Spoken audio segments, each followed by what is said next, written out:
Good evening. Welcome to the Policy Committee, September 21st, 2021. I will call the meeting to order. Julie, has the meeting been properly posted? Yes, it has. Thank you. And the next item on our agenda, by the way, Dr. Piasek is on her way. She's had some traffic issues, so she will be joining us. And Anthony is excused this evening for his own reasons. Okay, opportunity for citizens to speak. We do have some this evening. Before we begin, I'd like to remind everyone that each individual will be limited to 3 minutes time to speak in order for us to hear from the community and then get on the agenda, onto the agenda of our meeting. Julie will signal the speaker at 2.5 minutes in order to allow a wrap-up of the comments. We expect all speakers to honor our time limit, refrain from using any inappropriate language in any manner, and be respectful in their comments. Speakers who do not meet these expectations may be prohibited from speaking at future policy committee meetings. And, I just said you were running late, Dr. Piasek, but you're here on time. Thank you. First speaker this evening is Paul Reese. Paul? Good evening. I want to talk about something that happened like 8 years ago, about before Greg Dietz was on this board. This board gave itself a raise, and I wanted a policy on how the board goes about giving itself raises. I tried this like 8 years ago, and it didn't work, and it failed in this policy meeting.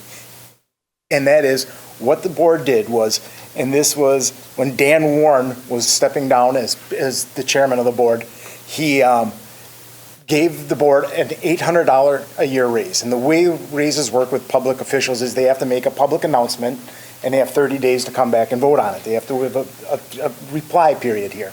So it went to F&F committee and it got passed through as an $800 a year raise. And it went up, and someone from the community came in and spoke and it was against it. And it came up, and because it was on the agenda, it came time for it to vote on it, and Dan Warren amended it. He said, I'd like to offer an amendment to this raise. And he amended it by $400, added another $400, and made an $800 raise, $1,200 without offering the citizens of this town any notice. He could have doubled it. He could have tripled it. There's nothing stopping him to do that. So my proposal on this would be that if an amendment is made, it has to go back to committee. Now, any rule the board makes, it can set aside. It can take a majority vote and set aside. But at least I want you to wet your finger before you poke us in the eye, because that was absolutely garbage what went on. That was, I thought, a lower than low way of Dan Warren to end his time on this board. As you can tell, I have not forgotten what happened, and it was wrong. And I could have cared less if you had yourself a raise. He made an argument for it, and I would have cared less. But the way he went about doing it was despicable. And I would like that put into a policy, again, so that if it comes up, that there's an amendment, either way, it has to go back to a policy that gives people, the citizens of this town and this community, a chance to respond. Thanks. Paul? Laurel Peterson? Hello. I am here tonight to talk to you quickly about two things, about COVID mitigation strategies, as well as the signage issue as far as diversity and equity in our district. First, regarding COVID, if you've been keeping an eye on our dashboard since school has began, our numbers have been exponentially going up every day. We currently have over 140 positive cases among the student population and over 160 students quarantining. So that's over 300 students that are not in the classroom. As much as I would love to advocate for you to implement a mask mandate, I know that's probably not realistic and will never happen with this particular board. So instead, I would like to urge you to do just a couple of simple things that will help ensure that learning can continue while these cases are happening. Because I think at the end of the day, our goal is that we don't want students to fall behind because they are positive with COVID or are quarantining due to COVID. The first thing you can do is accept or investigate the possibility of testing at the school sites. I know that this is something that other school districts have taken up, and this allows the student, if they were a close contact, to get tested at school rather than having their parents try to figure out, okay, do I need to take them out of school and find a place in the public to get a test, which at this point in time is very difficult because there are so many people looking for tests on a daily basis, which means kids have to leave school and miss class. The other thing is that because we do have over 300 kids at this point missing school, there is nothing specifically in place to keep these students up to speed while they are out of school. Yes, there is the Blackboard system, but that is something we're just hoping that teachers may put something on if children are home for, up to 10 days. And I think it's clear by the increasing numbers that this is something we're going to have to address. So I would encourage you to look at those two things. Now on to the signage issue. I have heard it said that we shouldn't have to say in classrooms that it's a safe space or that all are welcome here. And although theoretically I agree with that, in reality, that's not the case. If this were the case, we wouldn't have to have bullying procedures or anti-discrimination policies or disciplinary procedures in place either, because theoretically, those things shouldn't happen either. So I'd urge you to please think about that when you hear the argument that these signs shouldn't be needed.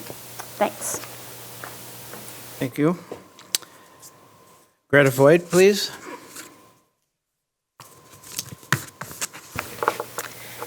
I'm Greta Voigt, and as you heard on Wednesday, safe zone signs are hugely important for our students in marginalized populations. Our SDW data are very clear that these students are really struggling in our schools. Many don't feel like they belong, and way too many have suicidal thoughts. These are the students that walk into our classrooms every day, and this is heartbreaking. The communication around this troubling directive has been very confusing, frustrating, and perplexing. So to begin, let's review how SDW got here. On August 20th, in the back to school message, Dr. Siebert and Dr. Cook banned, quote, Black Lives Matter, Blue Lives Matter, Thin Blue Line, Anti-Racist Classroom, and any other posters or materials to the such, end quote. They cited Board Policy 2240, controversial issues in the classroom, as the justification for this ban. But none of us would have predicted that the line, any other posters or materials to the such, would mean these posters. I distributed a packet of the posters that have been directly banned in our high schools. One is the Safe Zone sign, which was distributed to all North teachers a decade ago during a student-led staff training as part of our anti-bullying week, which we called Empowerment Week. It states, this space respects all aspects of people, including race, ethnicity, gender expression, sexual orientation, socioeconomic status, age, religion, and ability. Also, another banned sign, this school welcomes you. This sign has been at North for many years also. In addition, another sign that has been banned is this one. It begins with, you belong here, you matter, you're worth it.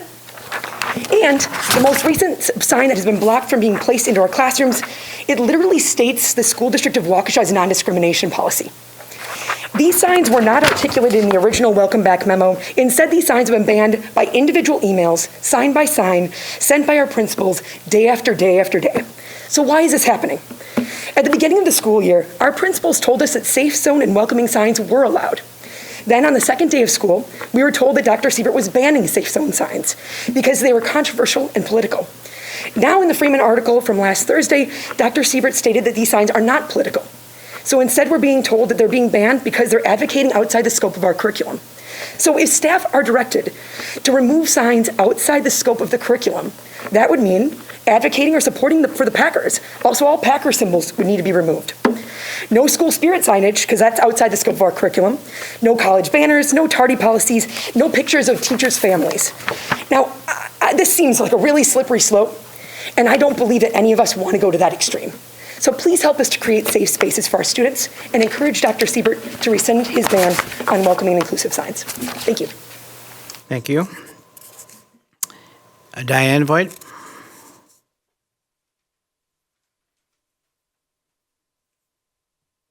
Good evening. I'm Diane Voigt, and I have 3 points that I feel I need to communicate as a concerned citizen and as a current grandparent. I recently discovered that my granddaughter's kindergarten class in the school district of Waukesha has a minority majority. The Waukesha community is blessed to have a diverse student population. Will each child feel welcome in our schools if we don't allow signs of welcome to greet them? As an educator at North High School, I proudly displayed the Safe Zone sign that Greta just mentioned before I retired. I saw it as a sign that let my students know that respect for everyone was expected in my classroom. I see nothing political or controversial about welcome signs or Safe Zone signs that would justify their removal from our schools. If we are genuinely concerned about the social and emotional learning of our students, a respectful, welcoming environment is the foundation for that student learning. The latest sign not getting approval, as seen on the back of your packet, is that image that Greta just mentioned of our School District of Waukesha Non-Discrimination Policy 2260. It's a variation on the shirt that I'm wearing, but a little bit more colorful, just like the skin tones of our students. How can we not proudly display our commitment to equal educational opportunity for all of our students? Topic 2. The U.S. has reached the 675,000 death mark, matching the final death toll of the 1918 Spanish flu.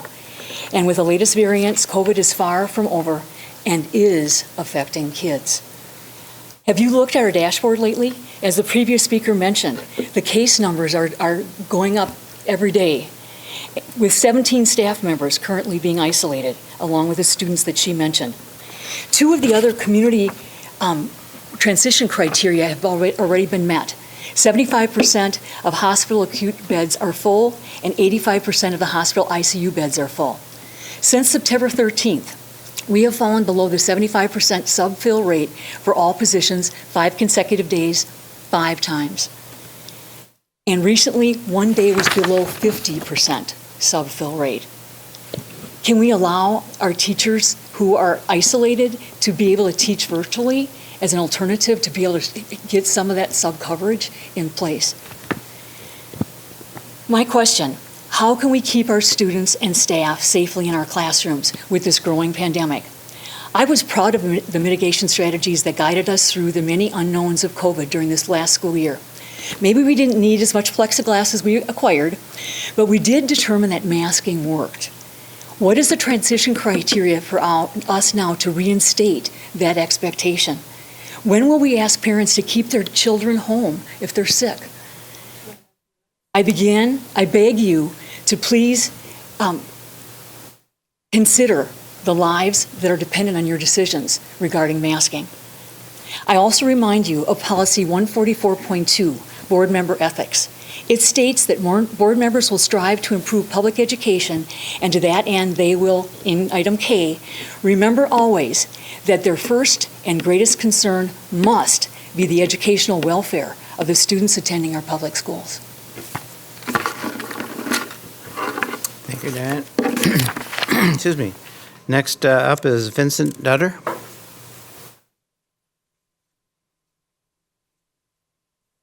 Good evening. I'm Vince Duterte, father of a student at West. As you can see, I'm a white guy. Less obvious, perhaps. I'm straight, and I go by the pronouns he, him. My Catholic upbringing didn't get me as inclusive as I strive to be today. Up through college, followed by 9 years in the Air Force, I was fortunate to have visible diversity around me, and my friends reflected that diversity. Our students in Waukesha don't have that level of diversity, and for me, that's one more reason why this type of topic is so important. Admittedly, in my earlier years, I didn't include the less visible diversity, the LGBTQIA angle of it. As I matured, became more emotionally intelligent, I did ultimately add the full spectrum of diversity to my understanding. For some time now, I've actually been working for a company that fully embraces it.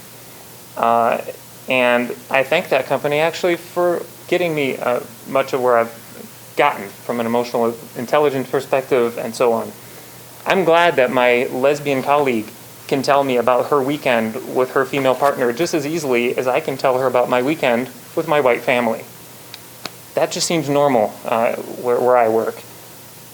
And that seems to be not where the school board is going right now. The industry angle is what I want to bring up tonight.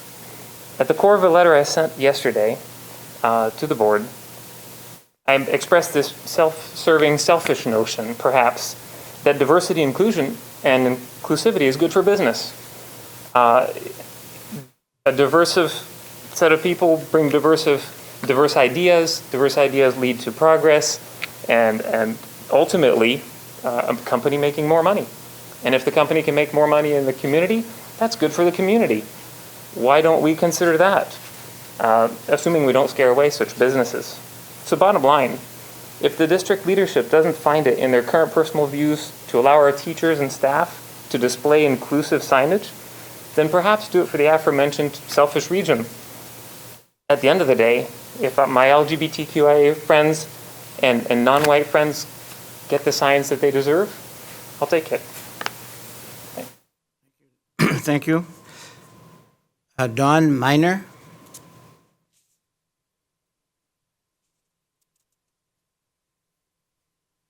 Hi, I'm Dawn Miner, and I have a daughter at Waukesha West. She's Maya over there in 11th grade, and she's being affected by some of this, and so are her friends. So I just wanted to start and thank each of you for the time and effort and concern that you have for the students as a whole. It's obvious that you care about them and worry about their futures, or you wouldn't be in the job that you're doing. It's to be commended. So in that same vein, I'd just like to ask each of you to look back and reflect on your own youth. With that empathy that you clearly have to be able to do the jobs that you do. Please think back to when you were in school and probably struggled with some issues yourselves, some awkwardness, something that made you feel different or apart from other kids. I think it's safe to say most of us have felt that awkwardness and pain and exclusion at least a time or two. It's super painful to see your own children go through it, or other people's children that you're close to. I know that I have felt these things. I've been picked on and treated badly, and I'm a straight, cisgender, white, proud Christian female. I love Jesus with all my heart. My struggles, those were just the basic adolescent struggles of a little white girl, though. Not the kind minorities and marginalized peoples have. Theirs is a completely different struggle. So in my school growing up, there were kids that didn't have friends and family that would support and love them unconditionally. I was blessed to have parents that loved me unconditionally and didn't show bigotry and things, so it was kind of a shock when I got out in the real world and ran into some of that.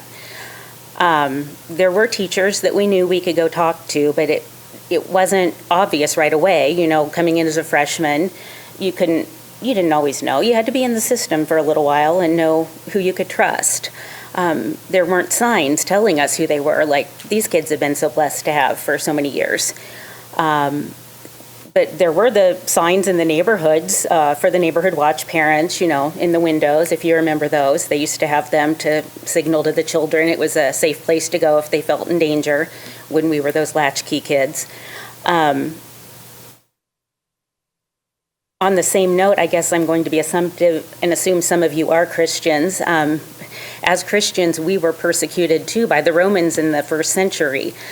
We had a safe space sign, actually, for those places. It was a Christian fish, and that signaled to others that it was a safe place for them.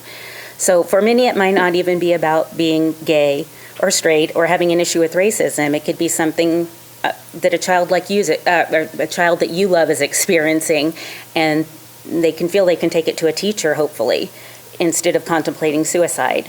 They need to be uplifted and supported, whereas the adults that politicize signage are Thank you.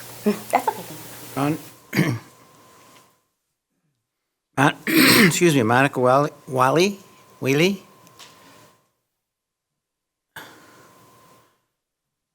How do you pronounce your last name? Whaley. Really? As educators, our job is to prepare students for their future. Providing a safe, diverse, and inclusive environment for them now allows them to flourish in a multicultural, diverse workforce later. To accomplish that, we must provide a safe environment. Children are only able to learn within a context of safety and security. Maslow's hierarchy of needs must come before any learning can take place. According to the CDC, in a 2018 School Health Profiles report, evidence showed that schools identifying safe space practices have recorded reduction in suicide rate and attempts. I personally have lost 2 nephews to suicide, a 16-year-old and an 18-year-old, one just 6 months ago.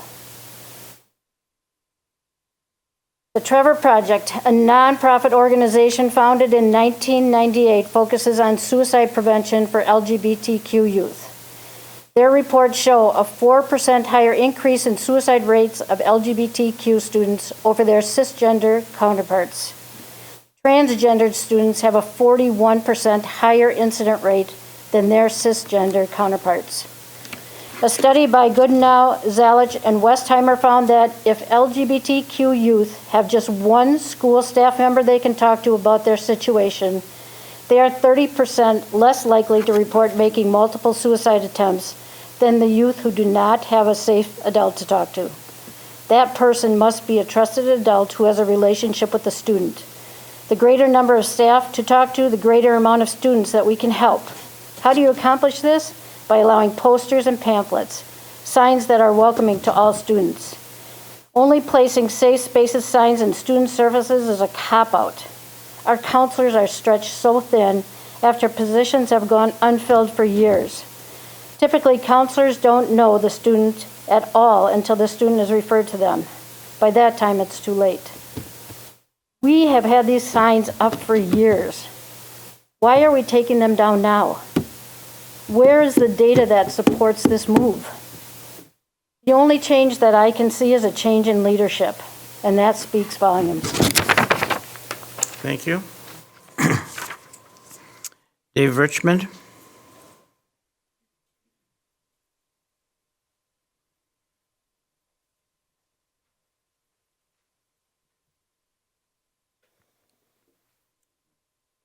Before I begin, both of my children have texted and reminded me I don't need to speak any louder.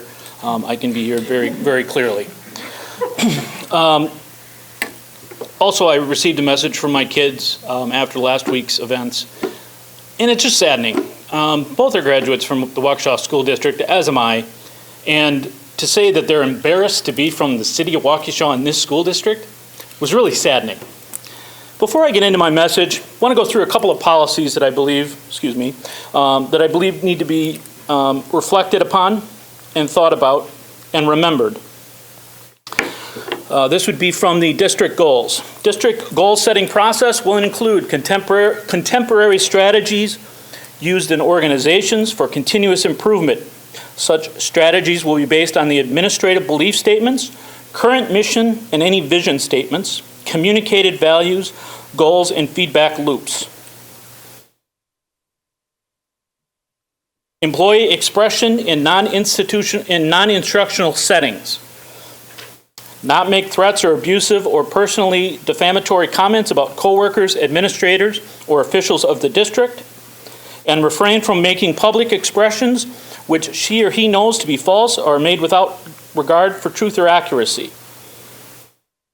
That also needs to be employed by board members as well. 2240, the case that everyone is discussing and is being brought up as the background for the signs. The Board of Education, this is from the policy, believes that the consideration of controversial issues has a legitimate place in the instructional program of the schools. The board will permit introduction and proper educational use of controversial issues, provided that their use in the instructional program is related to the goals of the course of study, does not intend to indoctrinate or persuade students, or encourages open-mindedness and conducted in a spirit of scholarly inquiry, aren't we, and my question here is, aren't we trying to create students that are ready for the real world, where not everything falls into their lap or not everything is decided for them? Responsibilities of the superintendent. Assign staff to achieve the maximum benefit toward the attainment of educational goals. Thank you. Work to assure where appropriate that the decision-making process includes participation of the administration, staff, parents, students, and others in the community, and work cooperatively with parents and community groups concerned with programs in schools. Last one I'll read is, the board is responsible for determining the success of the superintendent in meeting the goals established by the board in the evaluations. I do have a number of issues with the recent decision on signs. I cannot find any data to support the taking down of safe zones, and there appears to be a severe lack of communication on this decision. To be done without any discussion with admin, board, or community is wrong, and the citizens of this community outrage. Thank you. Thank you, Dave.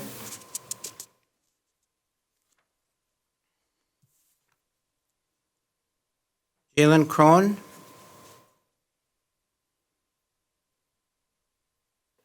Hello, my name is Jalen Crone, and I am a junior at Waukesha West High School.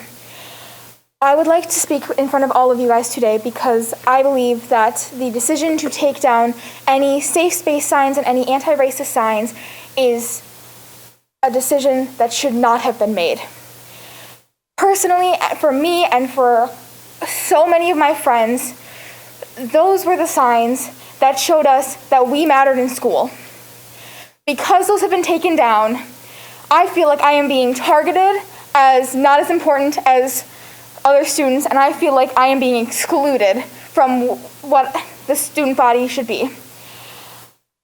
I have had teachers not respect preferred name and pronouns, and I have had teachers prove to me that there is a reason why those safe space signs need to be there, because not every classroom is a safe space. I am so fortunate to know and have been at school with those safe space posters and where Progress Pride flags have been hung and where it has been shown that I have seen teachers that are safe people. I have had that blessing, but for any incoming freshman or new student or all of the kids to come, they're not going to have that background knowledge. And for the closeted student who is so scared of getting kicked out of their home for being who they are and not having a choice about it, that is where those safe space posters, those pride flags, knowing who a safe person in your school is, where you're supposed to feel safe and where you are supposed to feel welcome by everyone, that's where those really come into play. And it saddens me as much as it saddens so many other people to know that students that are part of minorities and part of the LGBTQ plus community are targeted, and it feels like they're targeted by staff and students and just the community as a whole. And to feel like I'm not as important as John Doe, or to feel like I am not as important as someone who is cishet or a male, or because of my sexuality, my gender orientation, just anything about me, feeling targeted for that should never be a thing that I should have to worry about. But it is. Thank you. I would just like to ask all of you to reflect on why was this decision made?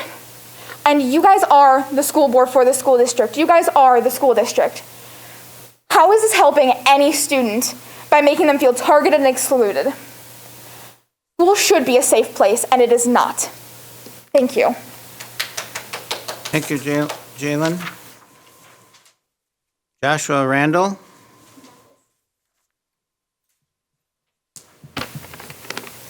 Good evening. My name is Josh, and I'm a senior this year at West High School. First of all, I'd like to thank you all for allowing community members to be able to speak tonight.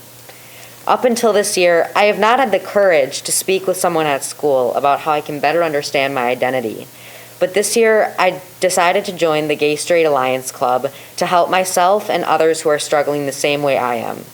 One of the reasons why I felt comfortable joining was because of the various pride flags that I saw at my school. Those pride flags helped me realize that there are people to talk to and that this school was a safe and supportive space for that. I understand and agree with the school district's intent to separate politics with learning in the classroom. However, in order to create a better learning environment that aligns with your views for a, quote, emotionally and physically safe learning environment from the STW mission statement, it's necessary to promote a culture of inclusivity to allow all students to achieve their academic and personal goals. If you saw a student helping a black student or comforting a closeted gay teen during class, would this be considered disruptive behavior? By taking these signs down, you're suggesting that this is so. Now it's time for you to decide if you have the courage to do what it takes, despite the potential risks, to support an inclusive environment for Waukesha schools. Thank you. Thank you, Joshua. Bridget Skelly?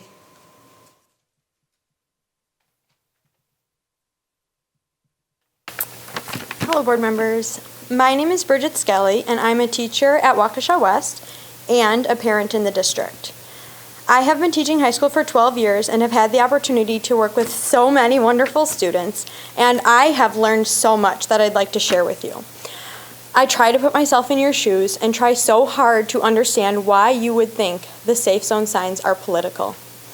One of the signs that we've been asked to take down says, "This space respects all aspects of people, including race, ethnicity, gender expression, sexual orientation, socioeconomic background, age, religion, body shape, size, and ability." I truly cannot understand how that is being perceived as political.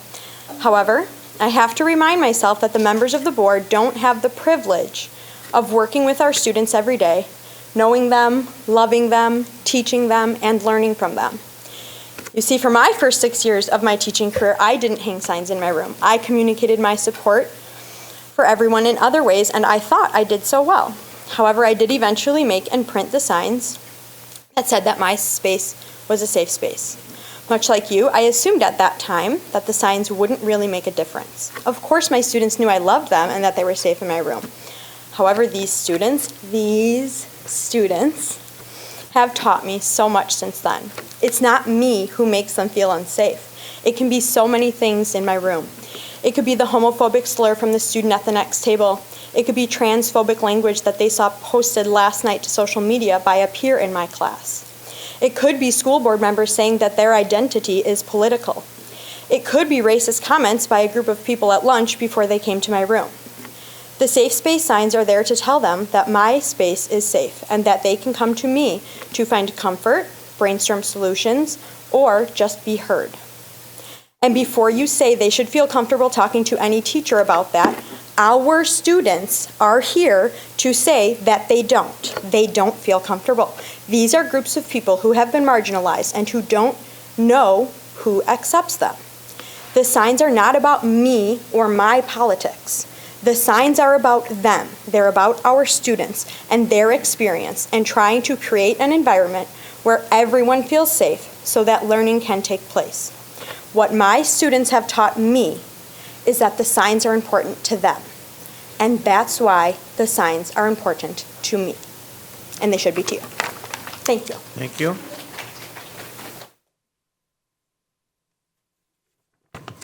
Kayla Kane?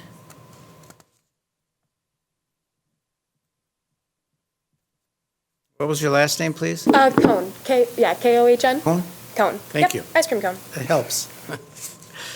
Hello, my name is Kayla Cone, and I'm a student at Waukesha West. I would like to start by saying that I understand. I understand your motives behind the decision to remove representation within the schools. The idea that if schools are truly all-inclusive, that they shouldn't need to place flags or signs that state they're a safe place. That should be known. But not only is this directed to you, but also to the parents and students associated with the schools. Most kids don't know who or where these safe spaces can be.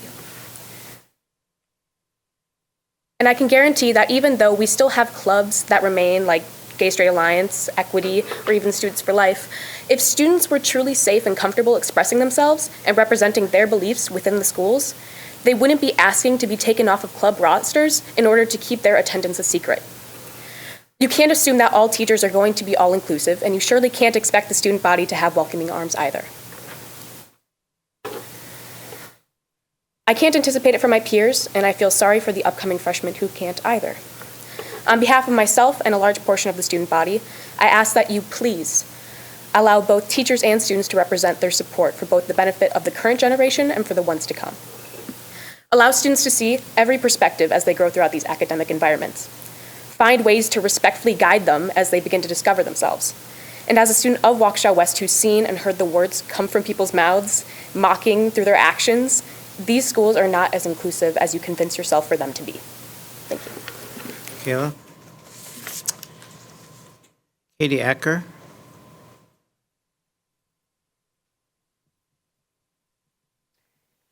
Good evening. I teach art at Waukesha West High School, and students come first.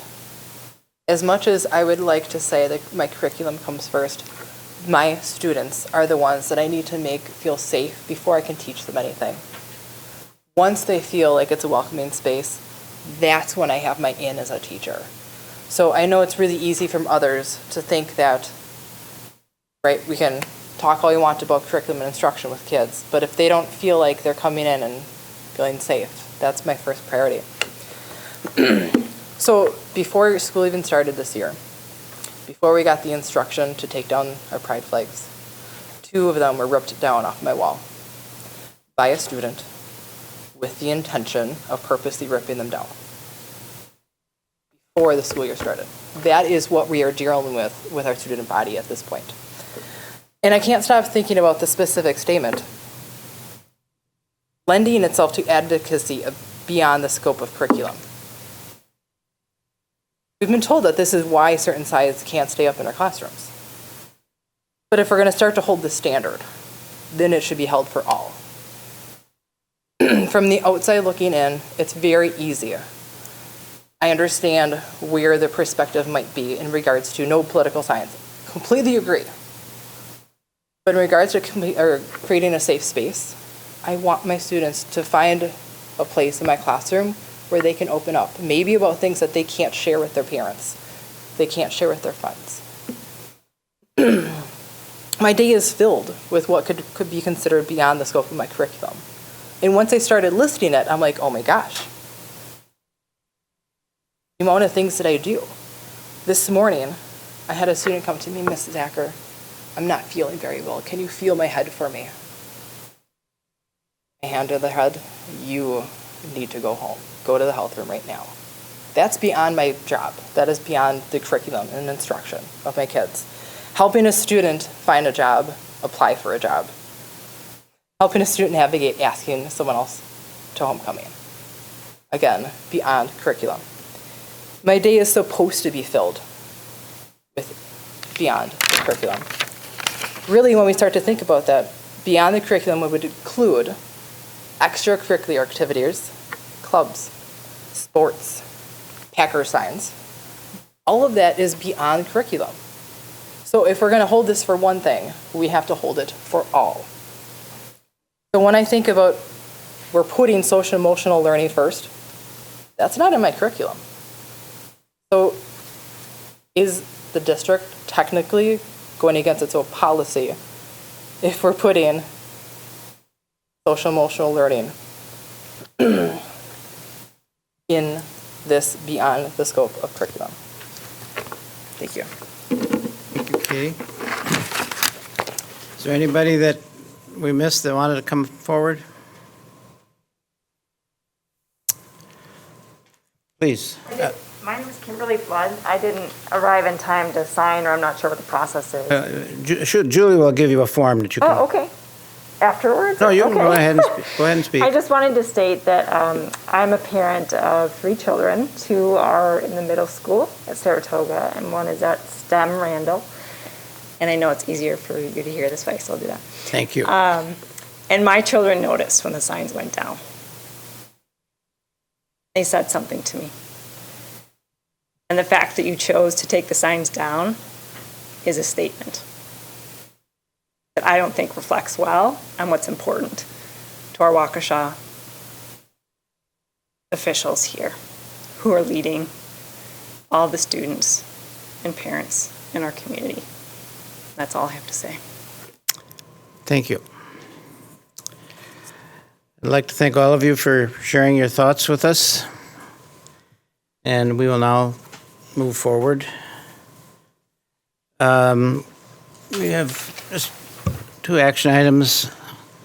First, the approval of the minutes of our August meeting. Do we have a? So moved. Moved on the August 17th meeting minutes. I'll second. Seconded by Greg. Any comments on the minutes? Okay, all in favor, please say aye. Aye. Opposed? 4-0, Julie. Thank you. Oh, get me caught up here. Here we go. All right, we have one discussion / policy action item that we want to deal with tonight. If I get in the right page, here we go. 1630.01, family and medical leave absence. This was brought forward from Sharon Thiede for reasons, quite simply, that we are acting in the way that, try to turn it around really, Joe. Our policy should read the way we're acting. Correct. We are currently applying the FMLA under the rolling 12-month period, but our policy has said calendar year, so Sharon is requesting that the policy reflect rolling 12-month period, which has been our practice for years and years. And quite simply, it's easier that way because it's at this time of the year when we're running out of the year, it can roll over. Is it correct? Correct. It's just from the start date of the FMLA to when the next start date would apply. Rather than chopping it off at the end of the year. Correct. Thank you. Instead of going January 1 to December 31st, if I have my days right, it would just go 12 months from the 12 weeks. 12 weeks, correct. But the rolling calendar year is a 12-month period. Oh, that way. Okay, yes, certainly. Go ahead. So it would be rolling for, it would be different for every employee. So if I went Correct. October, it would end the next October. You would reset the following October. If I wanted it in December, it would reset the following December. So is there any other questions on this? Again, this was really, it is a change on the policy, but it is quite simply making it look like what we do. Yes, Kelly? Just a couple clarifying questions. There are some errors in the policy otherwise that make it really difficult to read. Will this be coming up for further review? If there's anything in there that is a technical correction, sometimes it could be from the printing. I do notice that the printed form looks like the capitalized letters at the beginning of the sentences are cut off, yes. If we were to look at it. Yeah, it's not those specifically. I did verify that those were okay on the digital copy. And we can make technical, we're actually going to talk about that in the next item. Yep. We can make technical corrections on our own as a, Joe. And then if I could, Please. Another question. How do changes to HR policies get in front of the HR committee?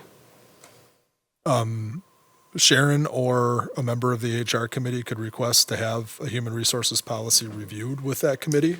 Okay. Certainly, otherwise any change then would otherwise come through policy committee.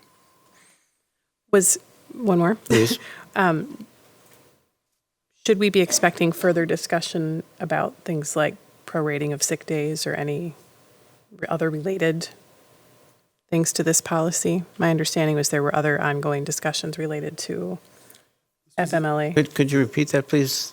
My understanding is there were other related questions to the FMLA policy, such as prorating of sick days, and I was curious whether that's still up for discussion or if that's not.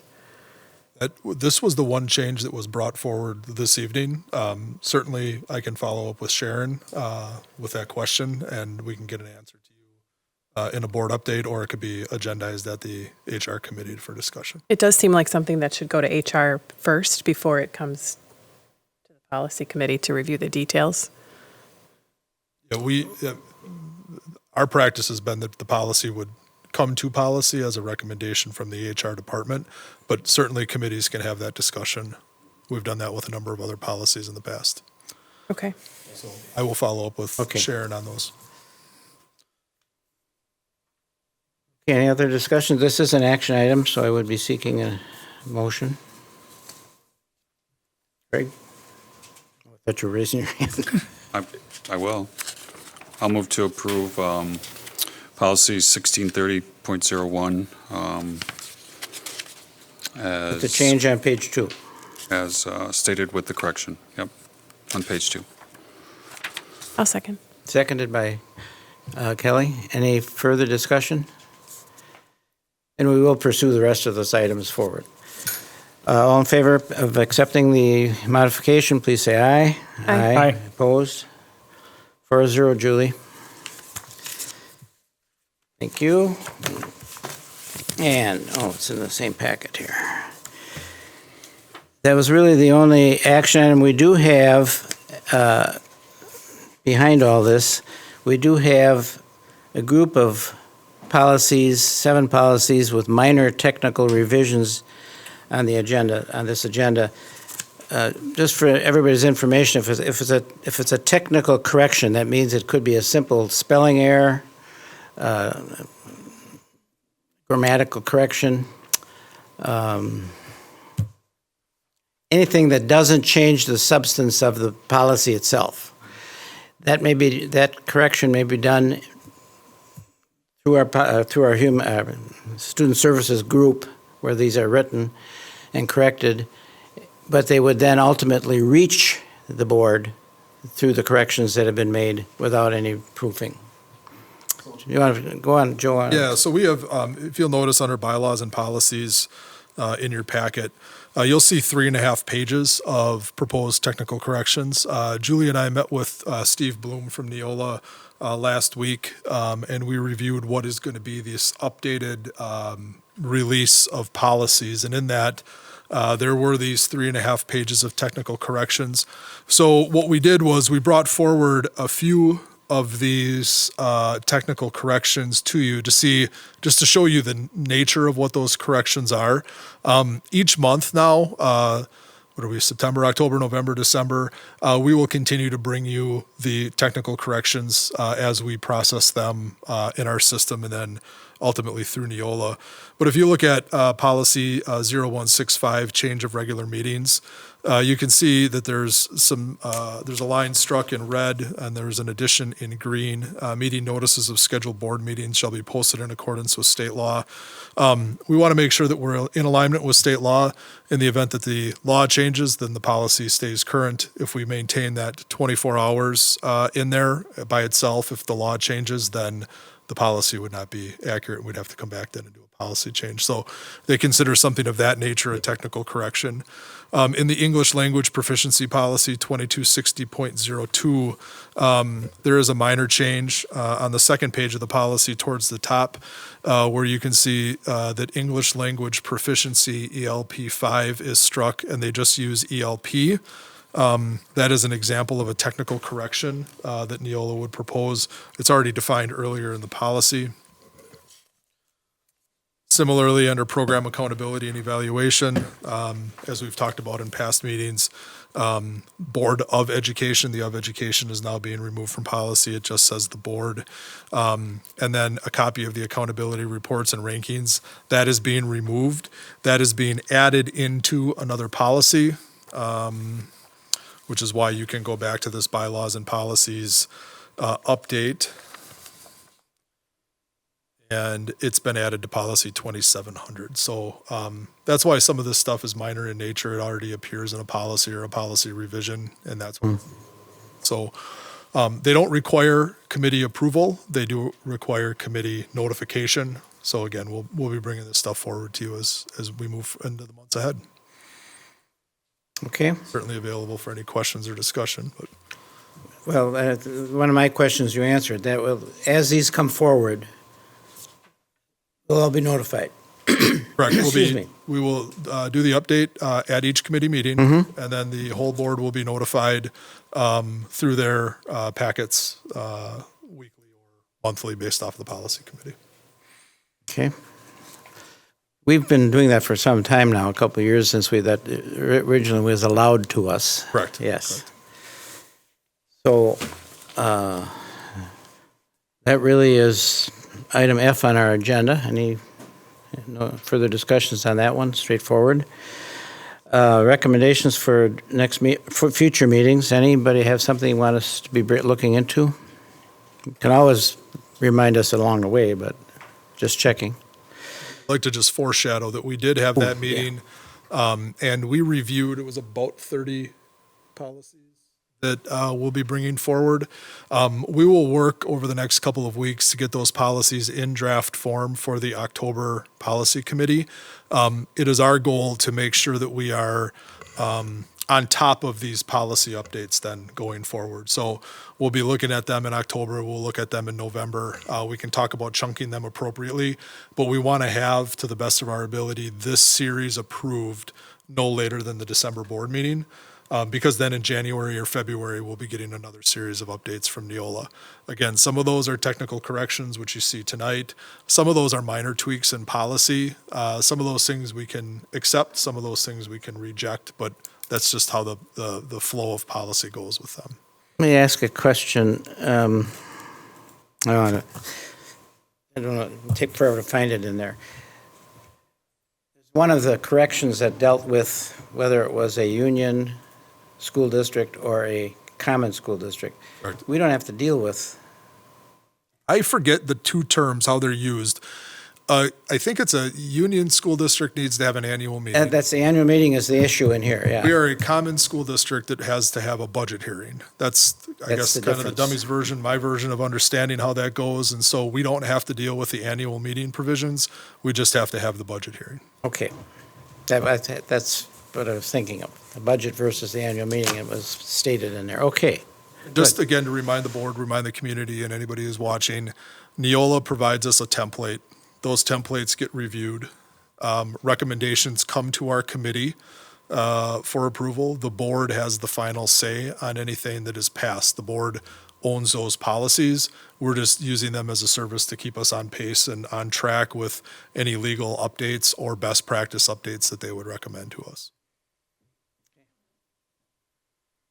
All right. Yes, Greg. Dr. Cook, could you just remind me the process of Neola? Do they look at every policy every year, or is there a cycle, or a series that they look at every year, or they're throughout not the year? reviewing every policy every year. They in Wisconsin, they work with two law firms. I think one of them is Boardman and Clark. The other one is Davis and Kilthau. And Davis and Kilthau, Boardman and Clark keep them appraised of any Wisconsin particular updates. And so any policy that we get pertaining to Wisconsin has been reviewed by attorneys at Boardman and Clark or Davis and Kilthau as a contract from Neola. They're also looking at policies across the nearly 1,400 school districts, 1,500 school districts that they're working with. Our consultants shared that they now have 300 Wisconsin school districts of the 424 school districts in the state. So they're working currently with about 75% of the districts in Wisconsin. What they're doing is they're taking their experience in those districts. So if our board is challenged on a policy, say for instance, the one that was mentioned tonight, controversial topics, if our board is challenged on that policy and they're starting to see more traction around the state, they might then come back to all of their school districts and say, hey, take a look at your controversial topics in the classroom policy. You may want to make the following corrections to that. You may want to make the following considerations. Again, that's just a general recommendation to schools. You don't have to accept that. The only things that I would say that we have to accept are updates by like the USDA, the Office of Civil Rights, something coming directly from the Department of Ed, or something that pertains strictly to state statute because our state legislature made a change in something. So those are the ones we don't have a whole lot of wiggle room on. But anything beyond that is something that, we have full say, full authority at, down to the wording. And then when we're looking at changing a policy, does Neola give you some feedback prior to, or just after we've changed it? They give us Or a revised it? template with recommendations. if Waukesha, and I go back to what we passed in a field trip policy, I think it was 4 years ago, they had a very generic field trip policy. I think it was about 3 paragraphs in length. Okay. The committee that drafted our policy over about an 8-hour period of time put together, I think it's like a 6-page field trip policy that covers all the aspects of Waukesha. They didn't give us any feedback on that. They just, proofed it and put it into policy for us. So as long as you include things within the template, they would be endorsing the policy? They're not endorsing any of our policies. What they're doing is giving us a template because policies change, because laws change so frequently. And that influences how we implement a policy in the district. They're saying, hey, School District of Waukesha, here are 30 policies that we think you should take a look at. And here is some general language that you can build into your policy and even some options that you can put into your policies if you so choose. Here are some choices. And so our practice has been to take that bundle, and this goes back to prior to Neola, take a policy recommendation, have administration look at it from its implementation standpoint, make recommendations to our board then to pass in policy, and then whatever changes the board policy committee, and then ultimately the board want, go into that policy, and then that policy gets implemented as written.